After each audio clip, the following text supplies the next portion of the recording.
Hello, Makadi Enyu, how are you?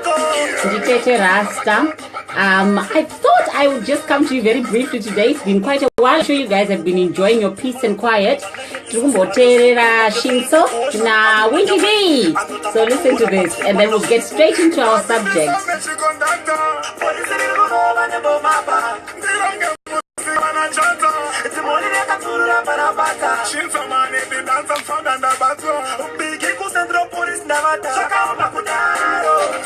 Hello, I can see you're coming on stream. Welcome, you guys. Nasi tete vani kanyaja kadiki diki. It's very small. Kanaga ita hombe. It's because of you guys. This is a song by Winky D and Shinso, and they sing about Survivor. And I wanted to just go back to the theme that I started this summer because but I want to just wrap it up and then just close the deal. So if I can just have a sound check, can anybody hear me? Just put a thumbs across or just a little message, and then topinda munyaye because nasi zino shakabaka. I thought we'd be looking at Dzimbadzemabwe, which is House of Stone. And for some of you who don't know, that is the way that we understand Zimbabwe as a country. It is a very sacred place. It is a very holy place. It is a very powerful place. And it is a place that we refer to as the House of Stone. Some of you, Vakaita history, you'll have studied about the Great Zimbabwe Ruins. They call them the Great Zimbabwe Ruins. But they're one of the most intriguing structures in Africa. And the building works are done before there was proper masonry. And I've been highlighting some of this about our history in some of the clips that I did this summer. And it is the great big wall. I think it's the one that's, no, it's not. It's on the Tete Rasta page. But it's got the brickwork that is so beautiful. That was, built by our ancestors. So I wanted to, Maggie, thank you so much for that sound check. So I wanted to talk about that really and bring us into a place of understanding kuti tiri papi as Zimbabweans. Because these last few days have been rather confusing in terms of what has been happening in the US of A. And then the last few days, I know there was some people who were doing a demonstration in Zimbabwe. So I wasn't following it that much. But what I've been doing is kind of catching up and finding out what people think about what's been going on. So this is not so much a political issue that I'm bringing up, but I just wanted us to do a balance sheet. Yeah, balance sheet. What have we achieved this year in 2016? Patanga Tichita saying, Tichifunga about Zimbabwe and the things that we think are not right, and perhaps some of the things that we have overlooked. I can see you, Grace, you're there. Salute to you, my dear. Tara, salute to you also. So I don't want to waste much time on this. A lot of you guys will know I'm very, very passionate about Zimbabwe. Ndodoshaya hope about this country. Not in a bad way. I've just always been very patriotic. But above all, you guys will know that I'm a Pan-Africanist. And as a Pan-Africanist, it is my duty and my absolute pleasure to enjoy anything that is African, anything that is, that embodies and makes us feel proud of our origin. Lynn, welcome, my dear. Tererai, welcome to you as well. I know you're going to be poking me and saying Tete Rasta. So let's go back to where it's most important. Dzimbadzemabwe, our House of Stone. Why is it so precious? Why do we keep going back to this? Why are we so restless about it? And I entitled it Dzimbadzemabwe, what kind of people have we become Zimbabweans? And I said, let's talk about it. So you guys, let's be interactive. So I really wanted to start from the point of view of reminding you and me as well that Zimbabweans are very, very special people. We are a very resilient sort of people, to the extent that a lot of you don't even understand that there is a special desk under the CIO United States, because they don't understand what is it that has made Zimbabweans the kind of people that we are. And I'm not saying this say we are a source of fascination for a lot of people, including the American intelligence forces. So Vai, how are you doing? Hi Tete, keep spirit burning. Thank you so much, my dear. Lovely to see you. So the thing that I'm trying to say is this, that Nyangwa say no matter how things appear to be difficult, and no matter how successful things might appear for you, you must always know and understand that more can come out of you, and you have to strive harder, and you have to push harder, and you have to know that whatsoever you put your mind to, you can achieve it. Tataura nasi kuti hadisi kutaura zve politics necessarily, but tisatete tishabata zvinodawo kubatwa. One of the things that I wanted to bring up is our jewels and our gems. Hanzina Vuma Varanda Technocrat, is your video feed acting up or what? I'm not sure. I think it's okay. I check. Can you hear me or what? I don't know. Anyway, hello Eddie, how are you doing? So Zimbabwe is the beholder of one of the most spectacular 7 wonders of the world. Saka ndangoti ndiite balance sheet tizionesane kuti why are we so special? And I'm not doing this as a sales gimmick, but I want us all to be inspired and never to forget kuti tiri vanhu vakaita sei. So the great Victoria Falls, or Musua Tunye, which is our own name for it, before they sold out and gave the name of the Queen Victoria to our national monument, is one of the most spectacular waterfalls in all of the whole wide world. And it's even more spectacular than the Niagara Falls. But I think our marketing in terms of tourism can do a hell of a lot better in terms of pricing, advertising it, and also access. There are a lot of people who come to Zimbabwe, go and stay in the hotels in Zambia, and then they just come for the day and pay whatever they pay to go and see our side of the falls, which is more spectacular, and then they go back. So that's one of the things. We talked about the Great Zimbabwe Ruins. That structure is one of the ones that when the Portuguese came and the colonials came, they wanted to give credit to other people for having build such a masterpiece. It's our masterpiece and our ancestors made it. So if you go back to some of the posts that I put up this summer, that should be your blueprint as to why you are so important and the kind of intelligence from which you originate from. Then we jump from there and we go to the fascination of such things as the Chinoi Caves. And we go to Inyanga as well. We go and look at we look at the Kariba. We look at the Zambezi River. All of those things are things that we are endowed with before we've even gone to mineral wealth. So I would like us as Zimbabweans to not forget how well endowed we are. And then our struggle to independence, fighting against the white settlers, was one where we were at a total disadvantage. But Pakaita Vanwane Ushingi, who said we're not having none of this.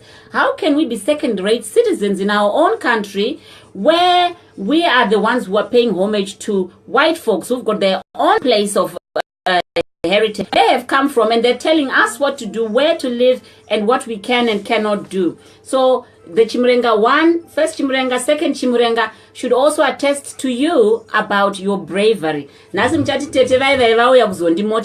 you're motivated, I'm happy for you. And natererai Tete Rasta zvamakapfeka izvo munoenda kuchikurubi, our motherland.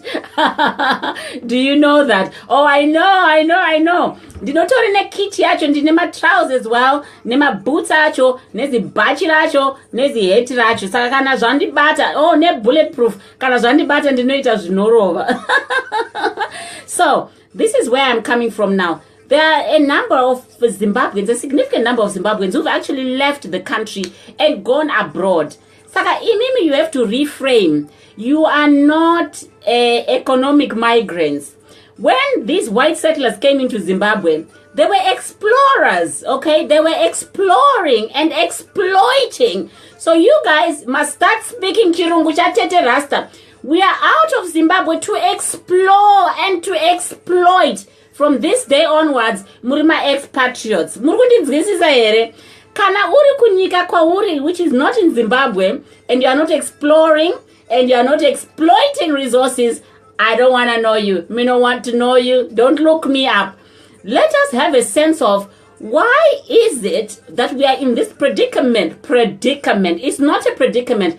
Adversity comes into our lives in order to propel you into a place of having. Saka, If you want to sit in a place and wallow in self-pity and say, oh, I am in England, I can't do this, and I want to be in Zimbabwe. You are there for a reason, my dear. When you are in United States of America, Trump akaiswa as the president-elect. Bankruptcy after bankruptcy. There are so many things about the American society that you guys can pick up. That mindset of where we are stationed for now. How are we going to take what we know in order to build our country? I was watching with fascination as a lot of people were gathering resources just this past few weeks to have this demo. And the previous week and the week before, we were busy lamenting that there's no pethidine in the hospitals, my antibiotics, a lot of things have been put on hold. Who are we waiting for to do those things for us? Mukaenda kunema caves, I can't remember the exact place. You will see my signatures adakasirwa nema ancestors hedu. There, in a time where there was no pens, they decided that they were going to do cave art and leave us messages and footprints that they had been there. How can any of you justify being out of the country and not leave a footprint of your significance and your importance? Because I've been seeing, like here in the UK, you've got the Polish people. They come here and they're like grasshoppers. They get into an area and they take over the whole place. A lot of people used to live in Luton. When the Polish people came in and the Slovakians came in, everybody moved up north because these guys took all the jobs. Okay? They were exploring and exploiting. So let's stop feeling sorry for ourselves. Let's get back on our high horses and ride as champions. We can't look at a situation and therefore define ourselves by the situation in Zimbabwe. Yes, vanhu vari kuti hatisina mabond notes. Yes, vanhu vari kuti they are not happy with certain things in Zimbabwe. Tarisa kwauri, is everybody happy where they are? So what's your excuse to keep sitting there throwing a pity party and not exploiting and maximizing? Were we not in a recession just now? Britain is now coming out of the recession. America is now out of the recession. Even Germany yakaitawo maziziro akawanda once upon a time, if you read your history, but they bounce back and they are one of the superpowers. So let's get a little bit deeper into our thinking, you guys, and start really looking at how can we now use the foundation that we know we all have in order to maximize and fix it. Anditi, Anzina Kola, first and foremost, our environment is not conducive for the tourist. Who says that is not conducive for the tourist? When the British went off to America exploring and exploiting, there were no lights. They were riding horses and chasing the Red Indians in those movies that you see. They had to build that, and it's the resilience that they showed that now people want to go and see the bright lights of California and New York and so on. We are the ones that have to fix it, Kola. We are a way ahead. If you look at our infrastructure in Zimbabwe, just look at the roads. One of the reasons why people like to come and invest in Zimbabwe is because in a network yakanaka of my roads, we have got the basic beautiful structure. All it needs is patching up and fixing up. Are you telling me we don't have my engineers who can go into Zimbabwe and really just sit there for a month and do a project plan? How are we going to fix the water? How are we going to fix the road and improve our networks and everything else that needs to be done? Varimu health, varimu social services, varimu police. Are you telling me that you can't pick up from where you're working, where you are, the best practices that will help us to improve our lot in life? We cannot afford to be Zimbabweans who have become sorry sights and public spectacles to our neighbors who are less educated and less informed than we are. Kola, I know what you're saying about it's not conducive, but who not conducive wacho is not, it doesn't give us a disadvantage because tiri pamberi. There's also aspects that people are actually now going into places to see the organic country, to see how magariro evanhu, how people live. We don't want to be another destination where people just go into hotels and people just eat fast food. We have to be a tourist destination with a difference. And nature has endowed us with so much that people can come over there and enjoy. What we have to be thinking about as a matter of priority is health and safety issues, cleanliness of water, energy that is sustainable, and also making sure that we have our currency, which means that when people come and spend, we are not going to be externalizing and then missing out. Anti na BT nzo mazimba ari busy kushainirana kwete kuita chirwirangwe. I think you're absolutely right. And ipapa bupanda kugadziriswa stereki ipapo. When I first started doing Tete Rasta, people thought I was out here kuzoshainira vanhu. Inini ndingori wakatsuro kari musango kanongovine chipo chekutaura.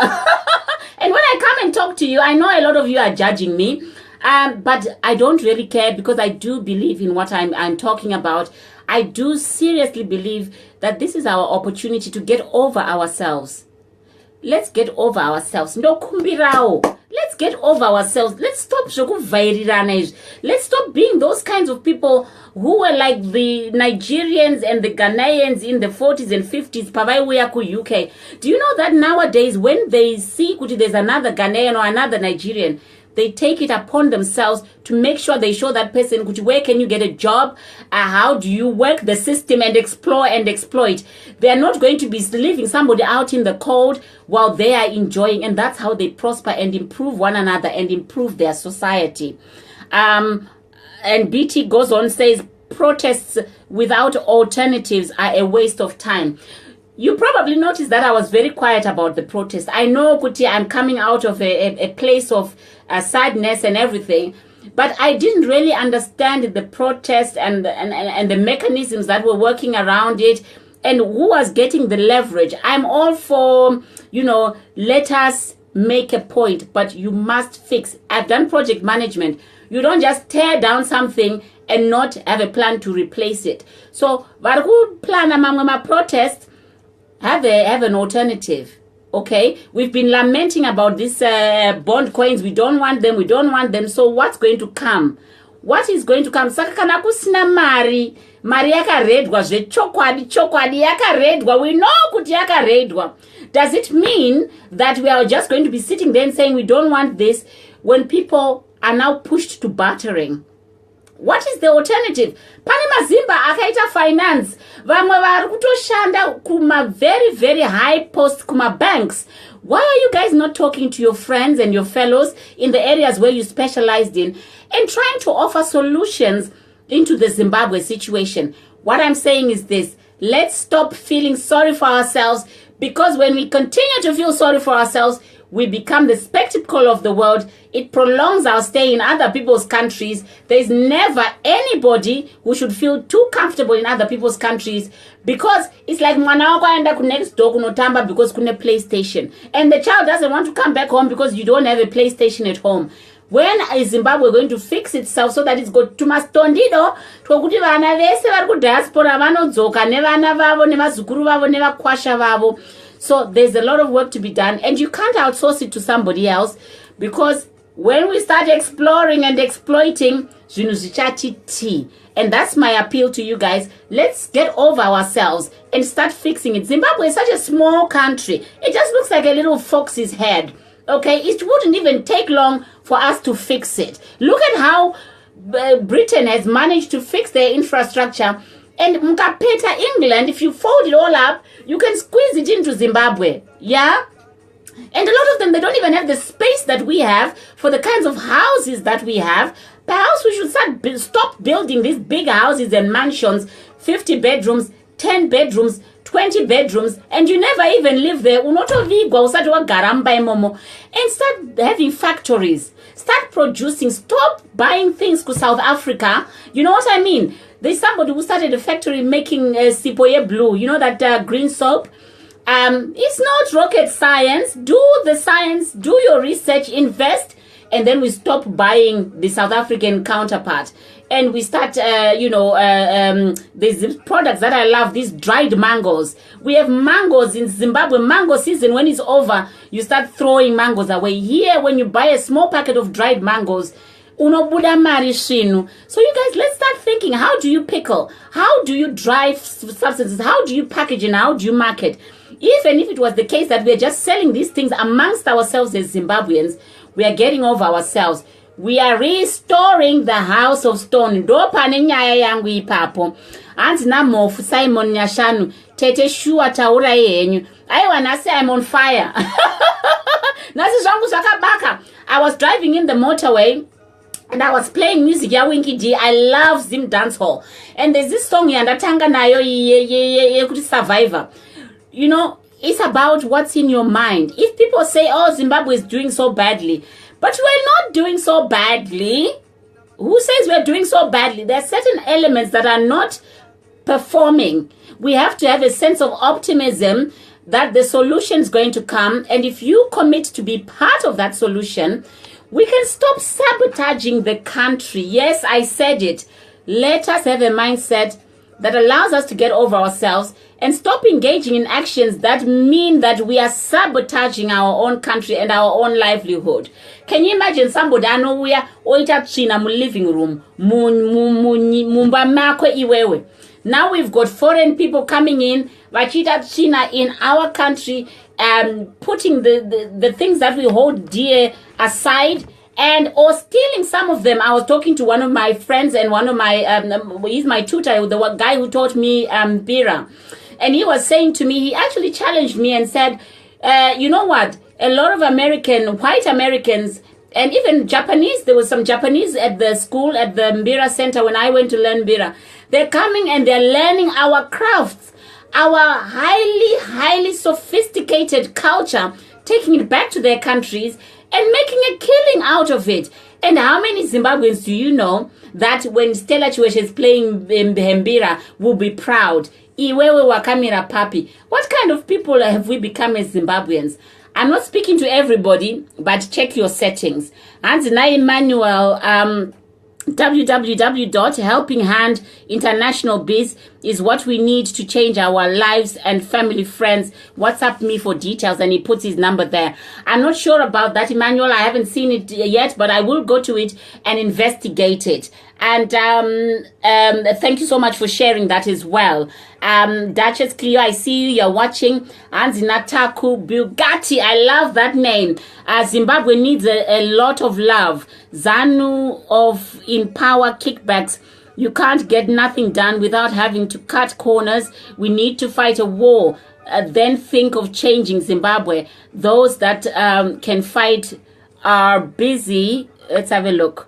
Are busy on social media. We too selfish to think about building our country. We need to fight, period.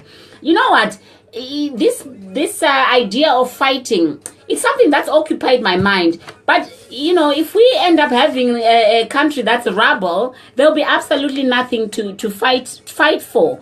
My view really, and I might be wrong, I might be proved wrong in time, is let's fix the gem so that it's worth fighting for. When people see something that is fixed, even kana wakamirira malift, pakauya motikari pombi ya dona, you let it pass. Pakauya Bugatti, or pakauya Rolls Royce, or Bentley, or transporter, you want to get into the car because it's quality. I do think that in a lot of ways we are treading on a tightrope. If Zimbabweans are not very careful, we are going to end up in civil unrest, shred that little country into pieces, and then there'll be nothing to fight for, and it will be so difficult to regenerate and rebuild.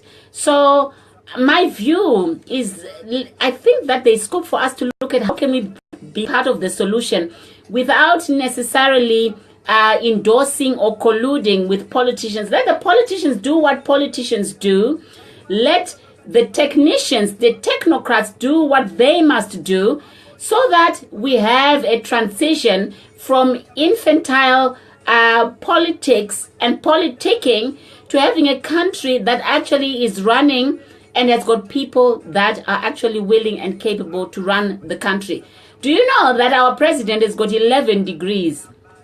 pavari pai 11 degrees. I looked at them once and I was trying to think to myself, kuti kana munhu aine 11 degrees that are quite broad, how come he is failing to fix this thing? And my only logical conclusion was that it is our time, your time and my time, and the time of those people that are at home to really start looking at it's our generation's time to fix what is going on. You know, there's education, which is just a piece of paper, a certificate. But ugamuti, okay, you are now an electrical engineer. There's a house, do something. They can't do it. Or their knowledge and information is outdated. Or they have the knowledge up here, but they have no practical experience. So let's examine ourselves, Kuti. What is it that is holding us back? Let's try and move away from the politics of sabotage. My greatest nightmare is that the Rhodesians are going to come and switch off the lights when everything has been torn apart and say, you know what, we knew that you brown people cannot take care of this country, and that's why we colonized you. Why should we give anybody that satisfaction, especially somebody who treated us, or a group of people that treated us so badly? And Lynn says, Emmanuel, you are on the wrong platform. Ah, okay. Thank you for that. I'll go and have a look as well, and I'll give feedback. And BT says, time is running out. The people in the diaspora are now settling where they are at domicile. Zimbabweans will soon be a fading memory for most of these people and their children. This is how the country is losing her children. Ipa, you're absolutely right. One of the things that I was trying to negotiate when I was moving to Zimbabwe in 2012 with my son was, let's do it. And his argument was there isn't electricity all the time, there isn't Wi-Fi all the time, the water is bad, and some of the teachers beat you up at school. So, Mwanawemu human rights activist knows all those things, and here I am, having been conquered by his argument, and he's right, and he's a child.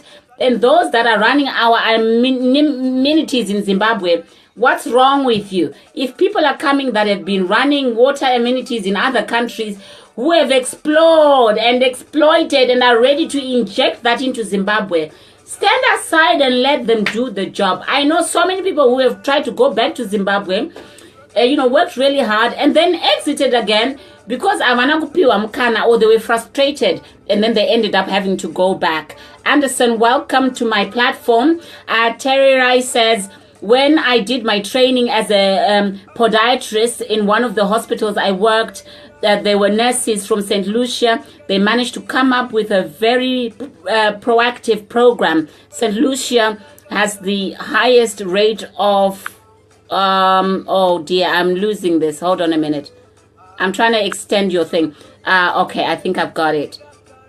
Okay, you said St. Lucia has the highest rate of diabetes. So the group of nurses in this hospital has put their case to their colleagues to go to St. Lucia on holidays. A few days of their holiday time, they help out in the different health sectors.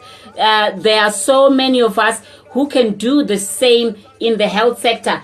Terry, that is where the money is. The Nigerians are doing it, the Ghanaians are doing it, the Indians are doing it. Some of them have even set up clinics where it is run 365 days a year, 360, I forget, the pressure of talking. Anyway, every day of the year it is run. They run optician clinics, they run dentistry, and they just have people on rotation going on holidays and providing a service. It's voluntary. That is the giving back.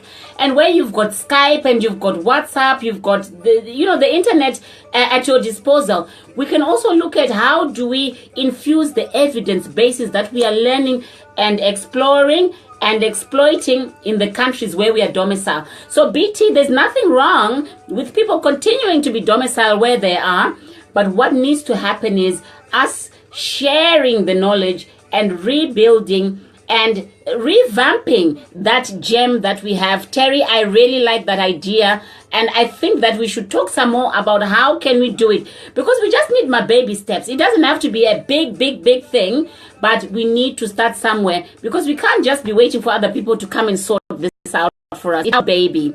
Draggy T, welcome. And true that. I think so. I really believe in solutions being focused on us. Let's do a little bit of history here. Australia, it is run by white people. Where did those white people come from? Australia's original people are Aborigines. You know what I mean? In the Second World War, there were a lot of young children that were shipped out to Australia under the guise of safety and security and all of this. They sent them there. Some of them were criminals as well. They were trying to get rid of criminals out of England and out of Wales, Scotland. And then those are the people that have been exploring and exploiting Australia. Go to Australia now. It's beautiful. We can't have the mindset that other people are more intelligent than us, because they have fixed it themselves. Let's start thinking about how can we be part of the solution. Terry says, it took me a year to get a license to practice in Zimbabwe. See, those are some of the things that we need to be lobbying and also presenting in a solution-focused approach to our ministers and our ministries. Kuti, if you really want us to fix this thing, it's so easy to do. And then make those transition easy. A lot of people, they get their licenses and they are validated to practice in Canada or in the US or in other places in the continent, in Australia. It just takes a switch. And let us also start looking at when people come to our country to explore and to exploit, are they contributing in their taxes? You know what I mean? And also, how can we start looking at intellectual property so that certain things like our music, our traditional medicines, healing, if people are coming on special explorative missions, they pay us decent money to take back our intellectual property. You know what I'm saying? Because we are losing a lot of revenue through things like that. And these are the things that you and I should start being part of the solution. I'm always listening to music. You know, when I go to Zimbabwe, I feel so bad because I'm buying this artist music at 50 cents. Yeah, Benwa. Here, if you breach copyrights, you are going to get charged. How can we allow our young artists to actually start making money? Our poets and our artists actually start making money. I think South Africa have been doing some wonderful stuff where they've now been coming and performing in the operas over here. You know what I mean? How can we start building products that are going to actually start generating revenue for Zimbabwe? BT says, rather give up because the government is incapacitated. We can start from the ground and move upwards. We can improve our village compounds. Let us put clinics, boreholes, solar, etc. I absolutely believe in that. And you know what? Some people will be saying, oh, Tete Rasta is now daydreaming, or whatever. I think that there's a time and place for us to show discontent. But when we are showing discontent and investing more in the negative energy instead of fixing some of the things or having a balanced approach, we are really going to miss it. We are really, really going to miss it. And I'm asking today, on this day, the 20th of November, 2016, what kind of people have we become as Zimbabweans? Have we become those people that are helpless, that are just dependent on donations? Or we want to reconnect with our greatness, the greatness of our great warriors, the ones that left cave paintings for us, the ones that built the great Zimbabwe, the ones that were custodians of our wildlife and didn't have poachers, people that didn't exploit our wildlife for peanuts to Chinese and other people. We need to start the conversation. There's no point people saying, "Oh, we want a free Zimbabwe." Free from what? And then what if things are not efficient and are not working very well? Some of you had never come across the word yekuti poor dietary. Poor dietary chi. From head to toe. You are looked after thoroughly. You know what I mean? And your tax contributions enable you to receive those benefits. I don't see why we can't create such a formula for Zimbabwe. And then we start looking at how do we expel those elements that are spoiling it for everybody else. Draghi T says, yes, we really need to do that, but we need capital to proceed. Dragi, you've brought me into a wonderful, wonderful area. Yandanga nichatokangana kutaura. You know what? A lot of people came to this country in the 80s, the 90s, and in the 2000s. And in that period of time, people have actually been honing in their skills and becoming experts and managers of services. And what you're finding now is that a lot of people that are in diaspora are now setting up their own businesses. Zimbabweans are business owners in diaspora. There are few people that still work for other people. There are few people that are still improving themselves. Good luck to them. But there are a lot of Zimbabweans who are now business owners that are actually providing services to different places. One of my friends, I think I've seen him on this thread, he works with the road recovery. Have you seen Zimbabwe's road recovery? It's a non-starter.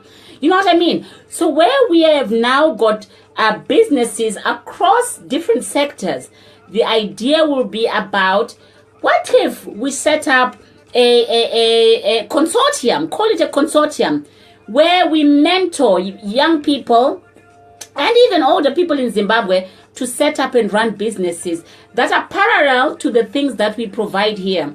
One of my brothers was saying that our health system in Zimbabwe is not so great, but we have got the expertise over here. You know what I mean? I'm always telling you, oh, I'm at work, I'm doing telehealth and so on. I've got a model of how we can bring telehealth into Zimbabwe. But I haven't found the will. I haven't found the place to plug in and see how can we do it in Zimbabwe. Who can we partner with? Is the Zimbabwe government going to be put in with money so that next time we have a follow 15 billion is not going to just go missing, and these sort of innovations can actually be brought back by the diasporans who've been exploring and exploiting, because now we are becoming overqualified for staying in diaspora. We have to now start thinking about taking things back, just like the expatriates have been doing. Yeah, John Stewart, yes, House of Stone.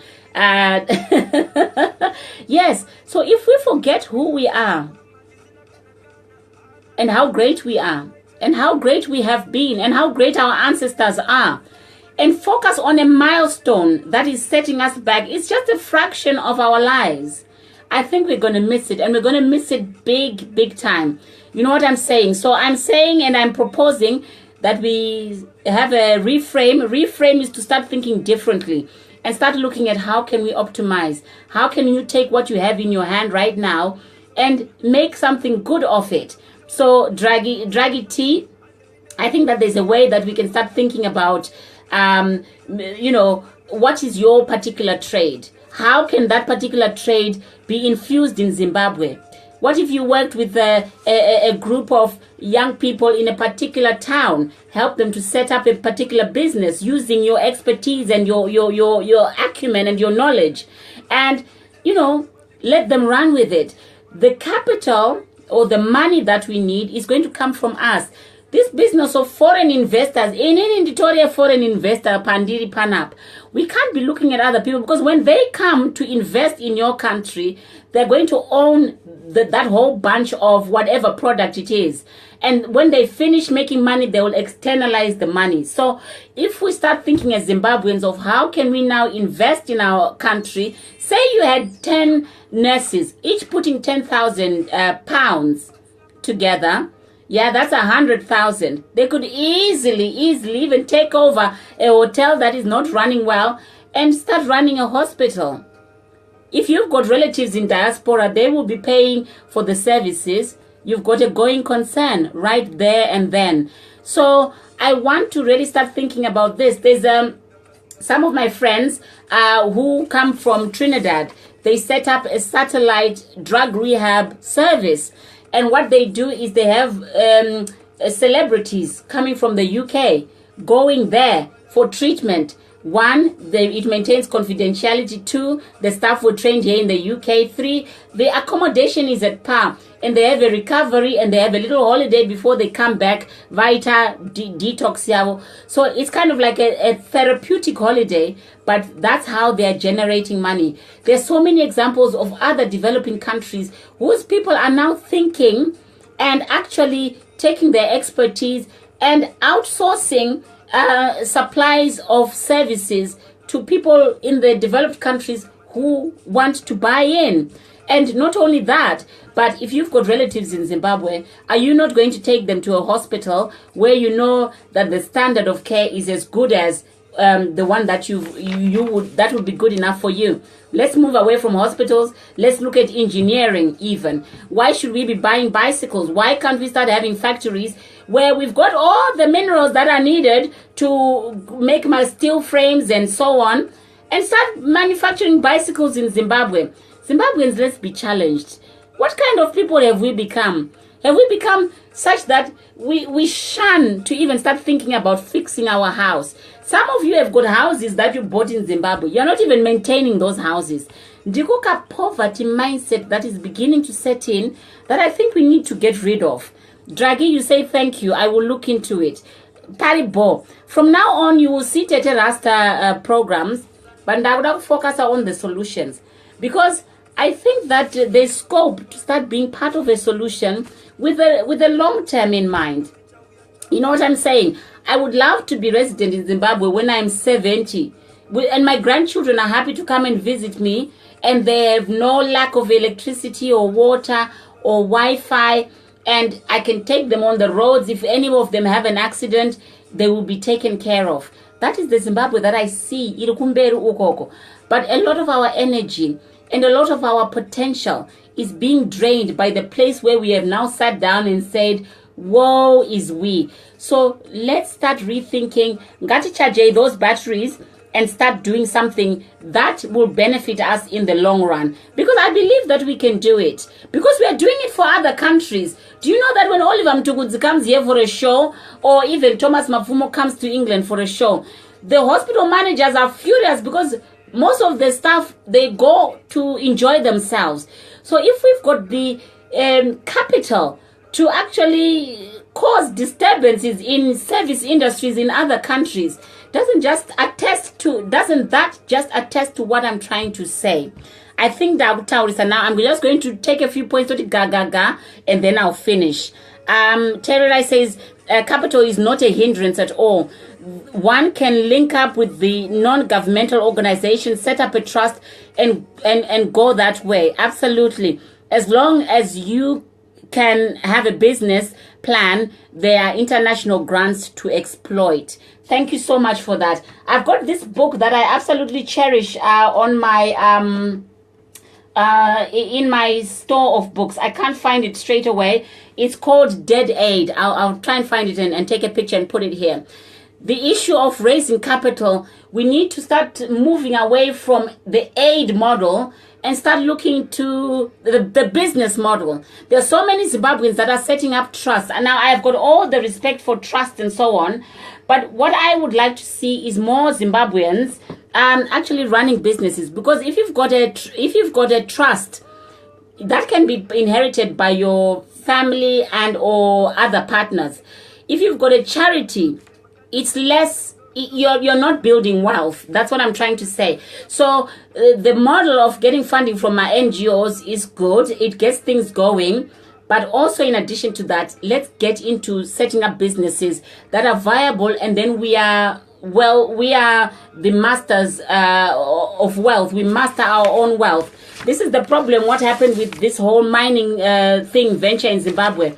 They had people coming in and investing, buying the machinery and so on, and they took a large percentage of the profits because we didn't have much to put into it. And before we knew it, the whole thing had been exploited, and the Chinese, vanga va shamura.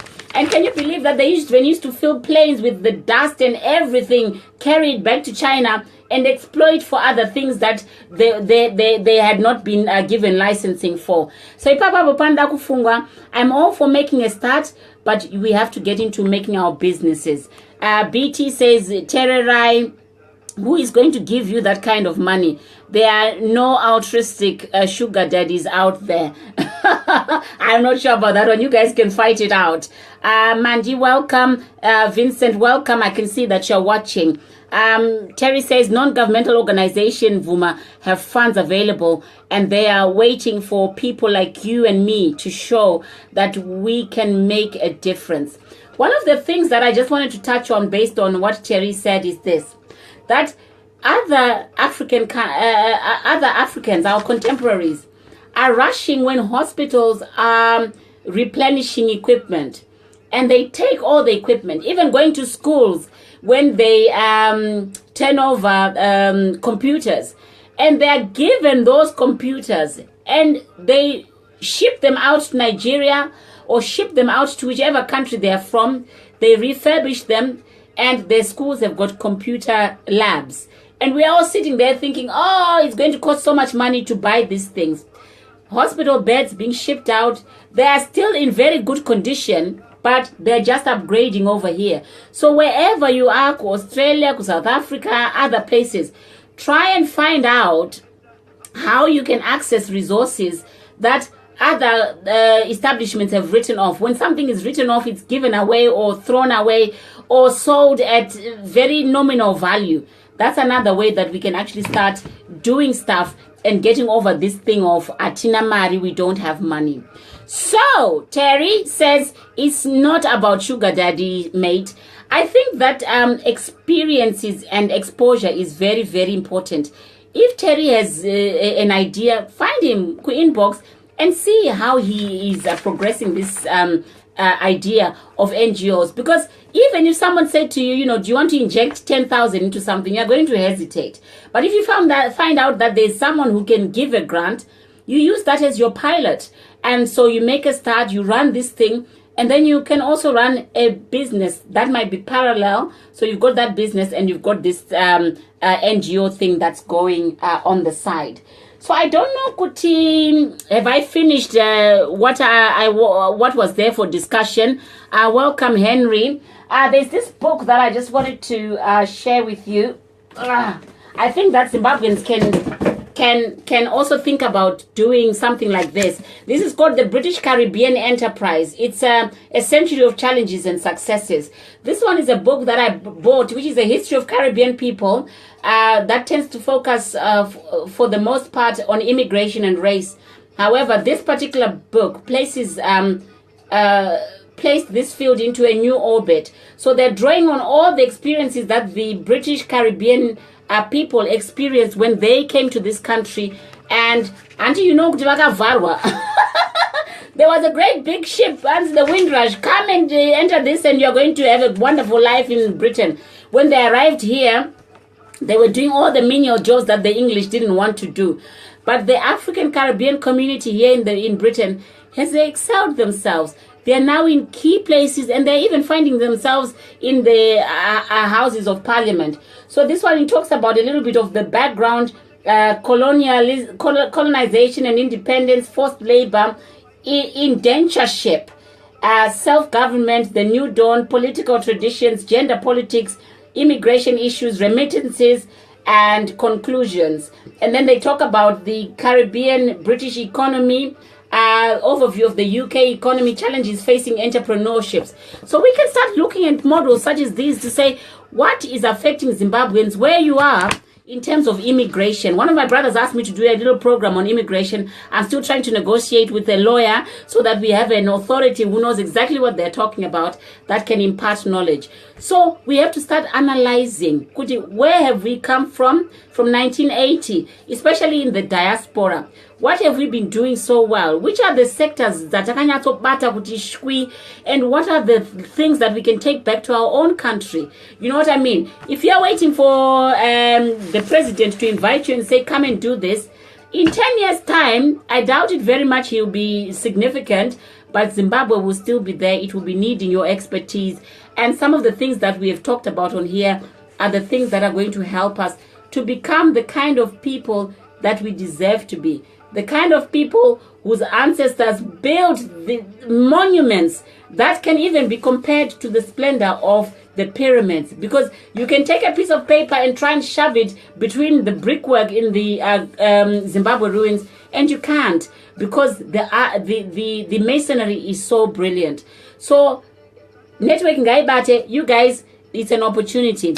We're going to start doing a little bit of a series, because I want to move Tete Rasta more into solution focused, and maybe finding individuals that we can talk to who are excelling in certain areas and parameters that are happy to share ideas so that it doesn't just become pie in the sky. So I think the struggle is real. I think that there is a case in point for having effective government in Zimbabwe. But whilst all of that is happening, let us start building Dzimbadzemabwe, houses of stones. You cannot break them. Our spirit cannot be broken. And let us get out of ourselves, get over ourselves, and start being part of the solution. Sakandio installment yangu yanasa, I think I've talked more than what I meant to talk about. But there we go. There's so much potential, and networking and talking to other people that are actually doing great things is a way to go. So let's still be entertained and do our jokes and comedy stuff on Facebook. Yes, let's look at America. They've got Trump as their leader. But us as Zimbabweans, we've got our country, we've got our future, we've got our children, our grandchildren, our great-grandchildren. They're going to be saying, is this what you left for us? Let us have a marker that we're going to leave, that people will actually admire it. So even if you're going to stay in diaspora, you feed into activities that are going to be happening and that need to happen in Zimbabwe, irrespective of politics and leverage and so on. Let's build this thing. It's a gem. It's a beautiful, beautiful gem, and it just needs a bit of polishing. Maita Basa, thank you so much for joining me. Inini, I'm signing out. Siyabonga. Salute.